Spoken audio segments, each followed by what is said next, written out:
Thus, for opening a sutra, the unsurpassed profound and wonderful Dharma is difficult to encounter in hundreds of millions of aeons. I now see and hear it, receive and uphold it, and I vow to fathom the Tathagata's true meaning. The Wonderful Dharma, Lotus Flower Sutra, Volume 13, Chapter 17, Discrimination of Merit and Virtue. Sutra. At that time, when the assembly heard the Buddha describe the number of aeons in the length of his lifespan, limitless, boundless asankheyas of living beings gained great benefit. The World-Honored One then said to the Bodhisattva Mahasattva Maitreya, Ajita, when I spoke of the great length of the thus come one's lifespan, living beings to the number of sand grains in 680 myriads of kotis of Nayutas of Ganges rivers gain patience with the non-production of dharmas. Again 1,000 times that number of bodhisattvas mahasattvas gain the dharani door of hearing and upholding. Again bodhisattvas mahasattvas to the number of dust motes in a single world system gain the unobstructed eloquence of delight in speech. Again bodhisattvas mahasattvas to the number of dust motes in a single world system gain the dharani of 100,000 myriad kotis of limitless revolutions.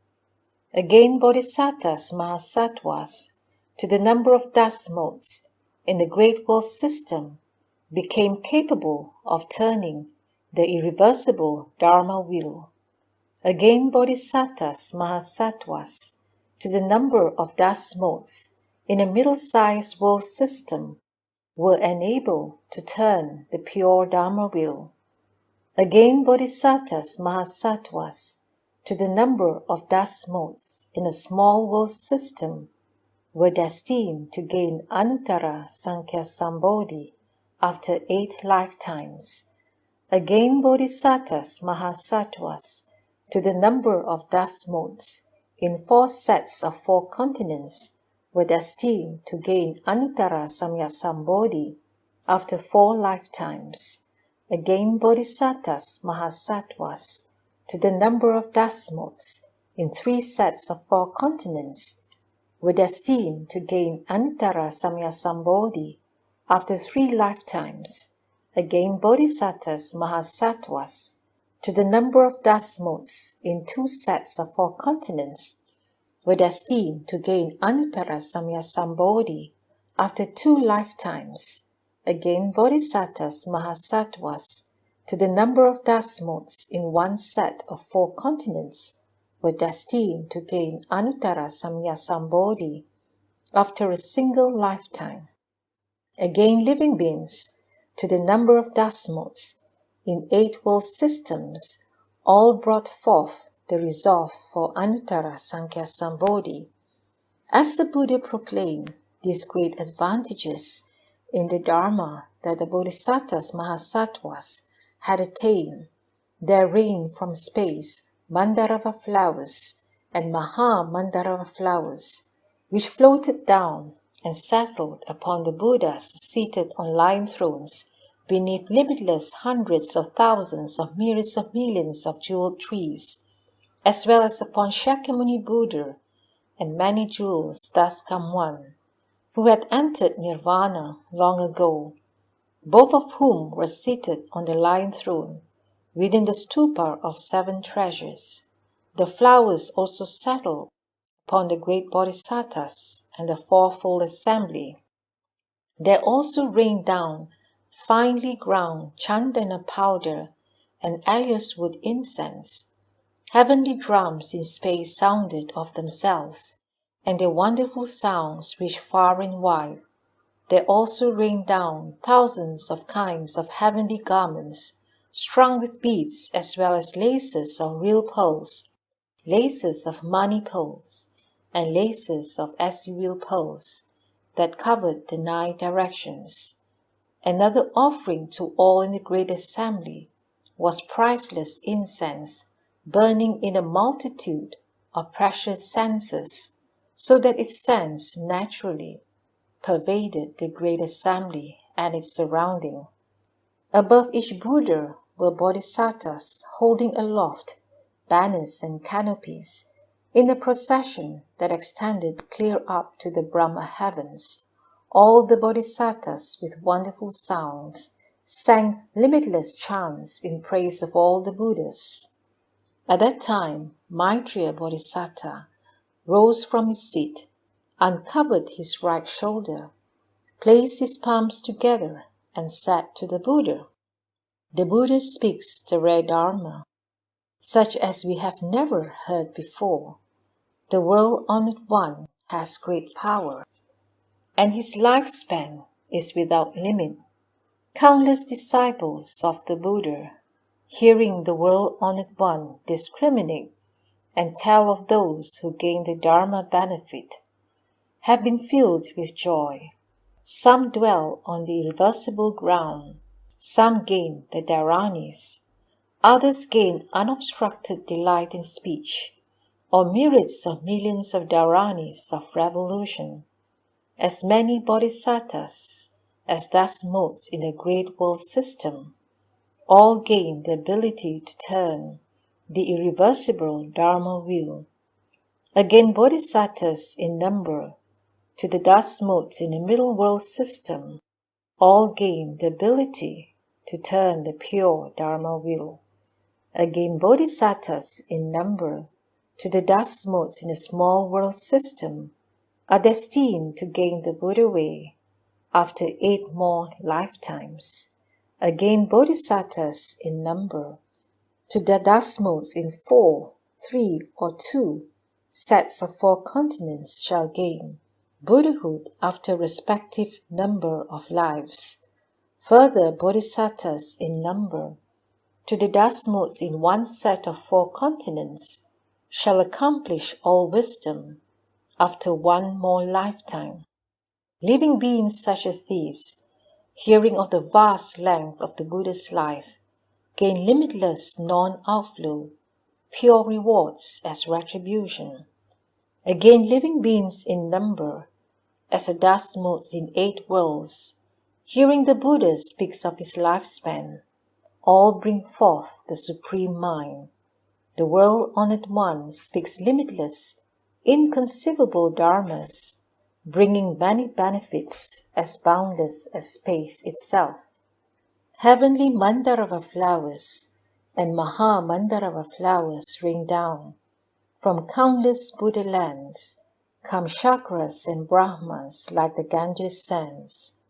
Chandana and aloes wood incense filter through the air, falling in profusion like flocks of birds flying down from the sky, scattered as an offering to the Buddhas. In empty space, heavenly drums make magnificent sounds by themselves, while thousands of tens of thousands of heavenly garments come whirling and swirling down. Wonderful censers studded with jewels burn with priceless incense, which naturally pervades the surrounding as an offering to the world-honored ones. The great assembly of bodhisattvas hold banners and canopies made of 7 treasures, high and splendorous of 1,000,000 varieties, in the procession that reaches the Brahma heavens. And before each Buddha hang jeweled flags and banners of victory, as myriads upon myriads of verses are used to praise and laud the dust come ones. All such things as these, as never have been seen before, hearing of the Buddha's limitless lifespan, all are filled with joy. The Buddha's name pervades the 10 directions. He vastly benefits living beings, all of whom perfect good roots and are helped to bring forth the Supreme Mind. At that time, the Buddha told Maitreya Bodhisattva Mahasattva, Ajita, if there are living beings who, on hearing that the Buddha's lifespan is as long as this, can bring forth even a single thought of faith and understanding, the merit and virtue they'll gain is measureless and limitless. If a good man or a good woman, for the sake of Anuttara Samyak Sambodhi, were to practice the 5 paramitas, Dana Paramita, Sila Paramita, Shanti Paramita, Virya Paramita, and Dhyana Paramita, all except Prajna Paramita, throughout 80 myriads of millions of nayutas of aeons, merit and virtue he or she would derive, if compared to that of the previous persons, would not come to 100th part, nor to 1,000th, nor to 100,000 myriads millionth part, nor could it be known by resort to calculation or analogy. For a good man or a good woman possessing merit and virtue, such as these, to retreat from Anuttara Sankhya Sambodhi would be simply impossible. At that time, the World-Honored One, wishing to restate this meaning, spoke verses saying, if someone wished to seek the Buddha's wisdom throughout 80 myriads of millions of nayutas of kalpas, practicing the 5 paramitas, throughout all those aeons, he would give by making offerings to the Buddhas, the Pachika Buddha disciples, and to the host of bodhisattvas. His gifts might be rare and precious food and drink, fine clothing and bedding. He might give pure abodes, made of chandana and adorned by gardens and groves. Gifts such as these, varied and fine, throughout this number of aeons, he would dedicate to the Buddha way. Further, he might hold the prohibitive precepts purely, without flaw or fault, seeking the supreme path, praised by all the Buddhas. Again, he might practice patience, dwelling on the ground of compliance, so that should evil befall him, his mind would not be disturbed. Also, if those who have gained the Dharma, but who harbor overweening pride, ridicule and torment him, he would be able to bear it. He might be diligent and vigorous, ever solid in his resolve, throughout limitless millions of aeons, single-minded and never lax. And for countless aeons he might dwell in a tranquil place, ever collecting his thoughts, avoiding sleep, while either sitting or walking.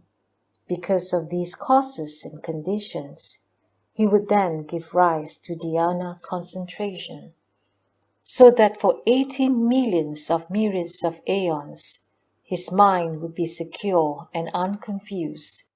Blessed with this single-mindedness, he would seek the unsurpassed path, saying, may I gain all wisdom, and exhaust the limits of dhyana concentrations. This person, for hundreds of thousands of tens of millions of aeons, might practice such meritorious virtues, as told above. But should there be a good man or good woman, who hearing me speak of my lifespan, gives rise to even a single thought of faith, his or her blessings will exceed those of the person just described. Any person who can be completely free of doubts and misgivings, and with deep thought, belief, for but an instant, will reap blessings such as those. Should there be bodhisattvas who have practiced the way for limitless aeons, and who hear me speak of my lifespan, they shall be able to believe and accept it.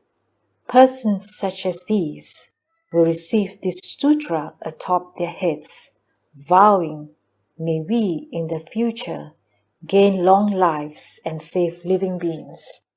Just as today the World-Honored One, King of the Sakyas in the Bodhimanda, puts forth the lion's roar, speaking the Dharma without fear, so may we in lives to come be revered by all, and while seated in the Bodhimanda, speak of our lifespans in the same way, Should there be those who deeply believe, who are pure and straightforward, with much learning and dharanis, who explain the Buddha's words according to the doctrine, persons such as these will have no doubts about this matter.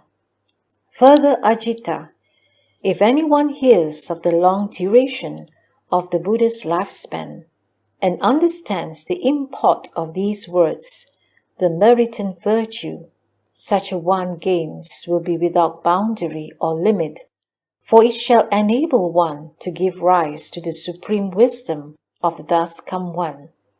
How much the more so will this be the case for one who can listen to this sutra extensively, ask others to listen, uphold it oneself, ask others to uphold it, write it out oneself, ask others to write it out, or use flowers, incense, beads, banners, flags, silk canopies, fragrant oils, or butter lamps to make offerings to this sutra. Such a person's merit and virtue will be limitless and boundless, for it shall enable that person to give rise to the wisdom of all modes. Ajita, if a good man or good woman hears of the long duration of the Buddha's lifespan, and with a deep mind believes and understands, he or she will then see the Buddha ever present on Mount Grukakruta, together with the great bodhisattvas and the assembly of hearers surrounding him as he speaks the Dharma. He or she will also see the Saha world soil become lapis lazuli. It'll be flat and even, with 8 major roads bordered with jambunada gold and lined with jewel trees. Adjacent to the roads will be pavilions and towers, all made of the jewels, wherein hosts of bodhisattvas dwell. To behold in this way is indicative of deep faith and understanding.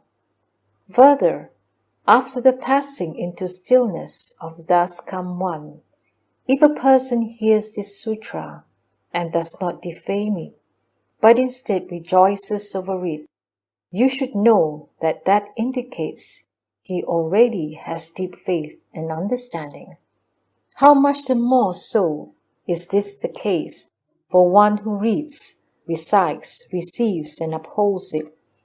This person carries the thus come one on the top of his head. Ajita, this good man or good woman need not build stupas or temples for me, nor build Sangha dwellings, nor make the 4 kinds of offerings to the Sangha. Why not? This good man or good woman, in receiving, upholding, reading, and reciting this sutra, has already built stupas, erected Sangha dwellings, and made offerings to the Sangha. He has built stupas of the 7 treasures for the Buddha's Sharira, the stupas as high and broad, tapering up to the Brahma heavens, hung with banners and canopies. He has already offered many jeweled bells, flowers, incense, beads, ground incense, paste incense, and burning incense, as well as many drums, musical instruments, pipes, flutes, reeds, various dances and praises, sung with wonderful sounds.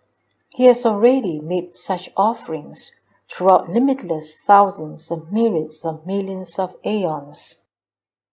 Ajita, if after my passing into stillness, a person hearing this sutra can receive and uphold it, write it out, or ask others to write it out, he will thereby have built Sangha dwellings and made 32 halls of red chandana, 8 tala trees in height, high, broad, and adorned with hundreds and thousands of bhikshus dwelling within them, filled also with gardens, groves, bathing ponds, pathways, dhyana caves, clothing, food, drink, bedding, medicines, and musical instruments.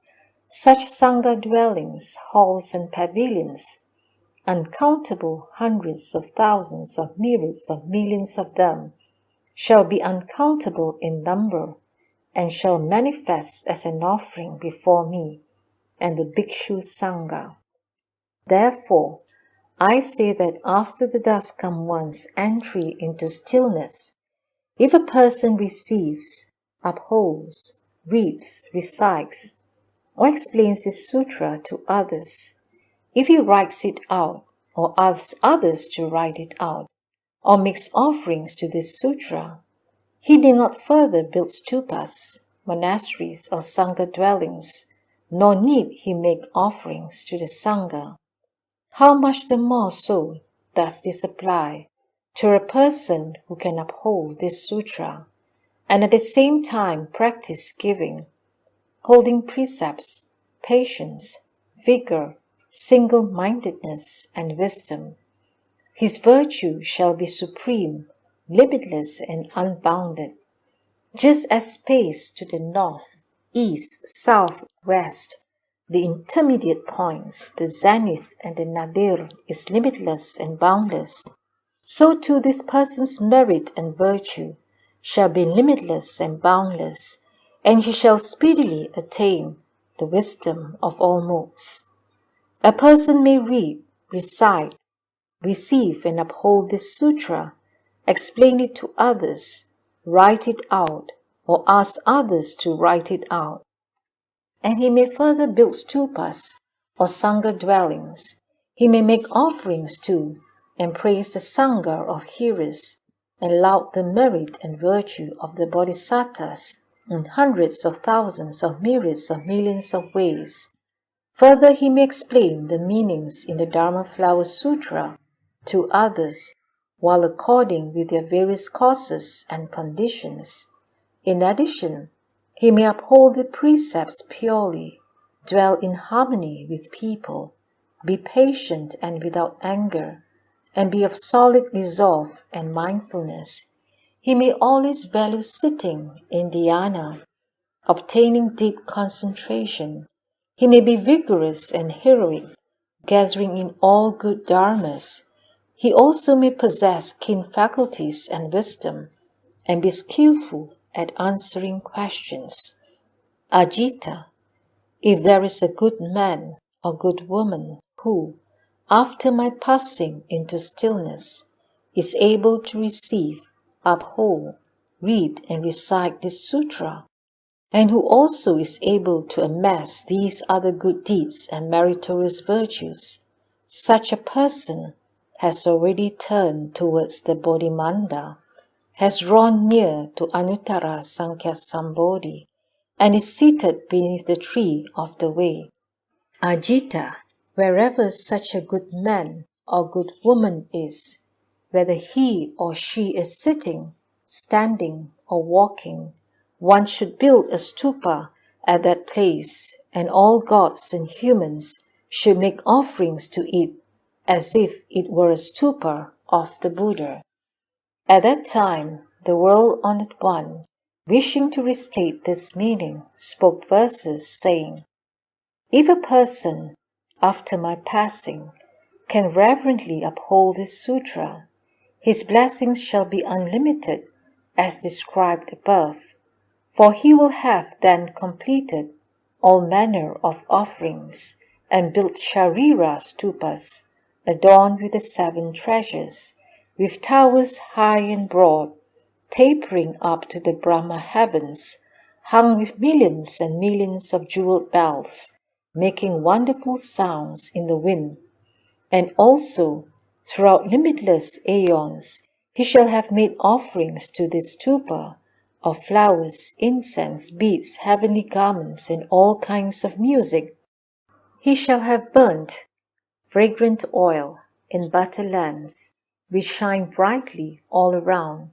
In the evil age, during the Dharma's demise, he who can uphold this sutra will then, as mentioned above, have perfectly made all these offerings. If a person can uphold this sutra, it will be as if in the presence of the Buddha himself he used ox-head chandana, to build Sangha dwellings as offerings to him. These 32 halls, 8 tala trees in height, replete with fine food, clothing, and bedding, wherein hundreds of thousands may dwell, will be amply adorned with gardens, groves, bathing ponds, pathways, and dhyana caves. He may, with faith and understanding, receive, uphold, read, recite, and write, or request others to write and make offerings to this sutra, scattering flowers, incense, and scented powder, and constantly burning lamps with fragrant oils, made of sumana, champaka, and atimuktaka. He who makes such offerings gains limitless merit and virtue. Just as empty space is boundless, so shall his blessings be. How much greater is the merit of he who upholds this sutra, who also gives, holds precepts, who is patient and takes delight in dhyana samadhi, who is never hateful or foul-mouthed, and who is reverent in stupas and temples, humble towards the bhikshus, far removed from arrogance, and ever thinking on wisdom. He may refrain from anger when asked difficult questions, but be compliant in making explanations. He who can perform such practices shall have limitless merit and virtue. If one sees a Dharma master accomplish virtues such as these, one should scatter heavenly flowers, offer him heavenly garments, bow with one's head at his feet, and think of him as one would a Buddha. One should further think, soon he will arrive at the Bodhimanda, attain to non-outflows, the unconditioned, and broadly benefit gods and humans. Wherever such a person stays, walks, sits, or reclines, or speaks but a single verse, one should build a stupa, wonderfully fine and adorned, and make all kinds of offerings to it. The disciple of the Buddha, dwelling in this place, enjoys it as would the Buddha, always abiding therein, walking, sitting, or reclining.